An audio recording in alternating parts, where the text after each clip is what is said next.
தமிழ் சொந்தங்கள் அனைவருக்கும் வணக்கம். என் முப்பாட்டன் முண்டாசு கவிஞன் ஐயன் பாரதி எழுதிய புதிய ஆத்திச்சூடியின் அழகான வரிதான் எனது தலைப்பு. பெரிதினும் பெரிதுகேள். இதைத்தான் வள்ளுவரும் சொன்னார், உள்ளுவதெல்லாம் உயர்வுள்ளல் என்று. நம் எண்ணமும் சிந்தனையும் உயர்வாக இருக்க வேண்டும் என்று நம் முன்னோர்கள் விரும்பினர். எதிர்காலத்தின் சிற்பி பாரதியின் நேர்கொண்ட பார்வையும் நிமிர்ந்த நன்னடையும் அவரது தொலைநோக்கு பார்வையும் அன்று இருந்த மக்களின் கற்பனைக்கு கூட எட்டாததாக இருந்தது. அப்படி பாரதி பெரிதாக என்ன கேட்டுவிட்டார்? சிங்கள தீவினுக்கோர் பாலம் அமைப்போம், சேதுவை மேடுயர்த்தி வீதி சமைப்போம், வங்கத்தில் ஓடி வரும் நீரின் மிகையால் மையத்து நாடுகளில் பயிர் செய்வோம். இந்த பாடல் அவரது தொலைநோக்கு பார்வைக்கு ஒரு எடுத்துக்காட்டு. இது 18ஆம் நூற்றாண்டில் எழுதிய பாடல். இன்று 21ஆம் நூற்றாண்டில் இருக்கிறோம். 8 திசைகளிலும் சென்று ஏற்றுமதி இறக்குமதி வியாபாரத்தை பெருக்கிவிட்டோம். ஆயுதம் செய்யும் அளவிற்கு வளர்ந்து விட்டோம். சாலைகள் முழுவதும் கல்வி சாலைகள் வந்துவிட்டன. ஆனால் பாரதி கேட்டது இதை மட்டும் தானா?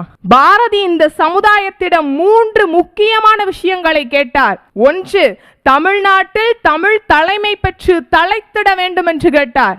2, ஏழை என்றும் அடிமை என்றும் எவனுமில்லை, ஜாதியில் இழிவு கொண்ட மனிதர் என்பார் இந்தியாவில் இல்லை என்றார். 3, வைய வாழ்வதனிலே எவ்வகையிலும் நமக்குள்ளே தாதரென்ற நிலைமை மாறி ஆண்களோடு பெண்களும் சரிநிகர் சமானமாக வாழ வேண்டும் என்று கேட்டார். சுதந்திரத்தையும் சமத்துவத்தையும் பெண் விடுதலையும் கேட்டார். இன்று கிட்டிவிட்டதா? சுதந்திரத்தை அந்நியனிடமிருந்து பெற்று அரசனிடம் கொடுத்து விட்டோம்.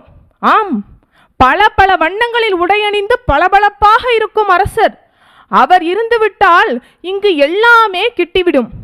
ஆண்டவனின் அனுகிரகத்திலிருந்து அரசாங்கத்தின் சலுகைகள் வரை அவர்தான் பணம். அடுத்தது சமத்துவம். ஆரிய படை கடந்த நெடுஞ்செழிய பாண்டியனின் கவிதை ஒன்று. வேற்றுமை திரிந்த நாட்பாலுள்ளும் கீழ்ப்பால் ஒருவன் கற்பில் மேல்பால் ஒருவனும் அவன் கண் படுமே. இந்த பாடலில் இந்த 3 வரிகளை நான் கோடிட்டு காட்டுவது ஏனென்றால், ஜாதியால் ஒதுக்கப்பட்டவனுக்கு இன்று கல்வி கிடைத்து விட்டது, அதனால் மரியாதையும் கிடைத்து விட்டது. எனவே இது சமத்துவ சமுதாயம் என்று சொல்லிவிட முடியுமா? கலப்பு திருமணங்களால் ஆணவ கொலைகள் தொடரும் வரை சமத்துவத்தை பற்றி பேசும் அருகதை நமக்கில்லை. பெண்கள் விடுதலை அடைந்து விட்டனர். இன்று எல்லா துறைகளிலும் பெண்கள் தான். தமிழ் மேடையை அலங்கரிக்கவும் இத்தனை பெண்கள் என்று நாம் பெருமை பேசிக் கொண்டிருக்கும் நேரத்தில் எங்கோ ஒரு மூலையில் ஒரு பெண் கற்பழிக்கப்படுகின்றாள்.